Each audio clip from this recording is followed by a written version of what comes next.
Bonjour, c'est Jean-Noël Fenel.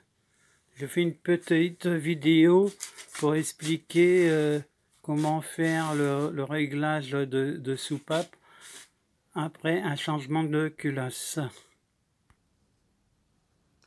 Cette Renault 5 de 40 ans n'a que 46 000 km.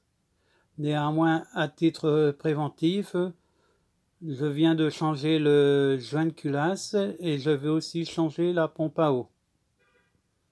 Comme vous pouvez voir, j'ai profité du montage à culasse pour faire un coup de propre au niveau du cache court culbuteur.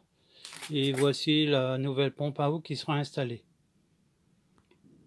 Comme vous pouvez voir, j'ai levé la voiture à l'avant de telle façon à avoir une roue en l'air pour pouvoir faire tourner le moteur facilement à la main après avoir enclenché la 4e vitesse. Donc comme vous pouvez voir, le joint de culasse était remonté, la culasse a été resserrée au couple préconisé et maintenant je vais, avant de remonter le couvre cache culbuteur, je vais vérifier le jeu aux soupapes. Un petit plan a été rédigé pour m'assurer du bon ordre de réglage des soupapes en fonction de la position du volant moteur. Donc ici nous voyons la culasse. Cette bougie-là, c'est le cylindre numéro 1. Cette bougie-là, cylindre numéro 2. Cylindre numéro 3. Cylindre numéro 4. Actuellement, quand vous regardez les culbuteurs, le culbuteur d'échappement du cylindre numéro 4 est enfoncé, donc ça veut dire la soupape d'échappement est ouverte. Donc, quand vous regardez sur le plan, donc la soupape d'échappement ouverte à échappement du cylindre numéro 4, tel qu'on l'a vu, donc on doit s'assurer du jeu sur la soupape d'admission du cylindre numéro 2 et on doit s'assurer du jeu sur la soupape d'échappement du cylindre numéro 1.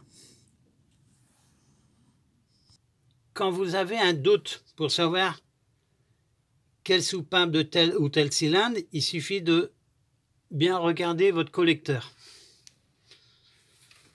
Donc ici on voit, c'est le collecteur du carburateur, donc c'est l'admission. Donc, et en face de l'admission, ben, vous trouvez les soupapes d'admission. Donc là, soupape d'admission du cylindre numéro 1, soupape d'admission du cylindre numéro 2, là-bas, soupape d'admission du cylindre numéro 3, et là-bas, soupape d'admission du cylindre numéro 4. Vous voyez, donc, il ne faut pas croire qu'il y a une alternance entre les soupapes. Hein. Regardez. Donc la soupape d'échappement du cylindre numéro 4, elle est là.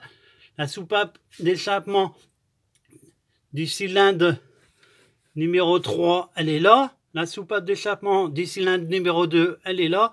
Et la soupape d'échappement du cylindre numéro 1, elle est là. Donc il faut bien faire attention à chaque fois que vous réglez vos soupapes, de ne pas inverser entre soupape d'échappement et soupape d'admission, puisque le jeu est un peu différent.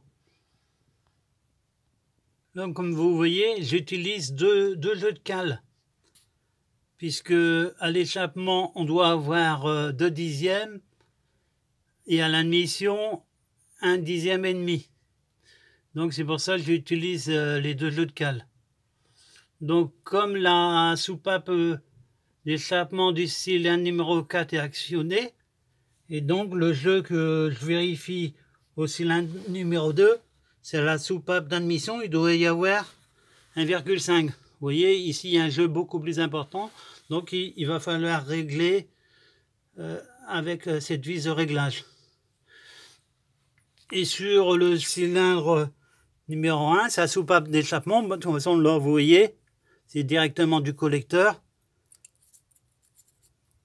Là, c'est pareil. Le jeu est un peu élevé. Je vais devoir régler avec cette vis de réglage.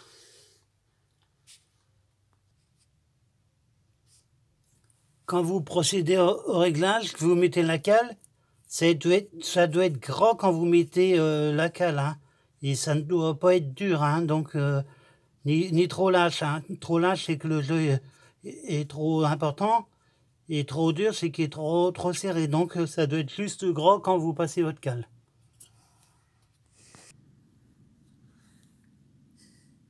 Au fur et à mesure que je fais un réglage, je pointe. Et une fois que tout sera fini, je vérifie une dernière fois avant de remonter le cache couvre-culbuteur.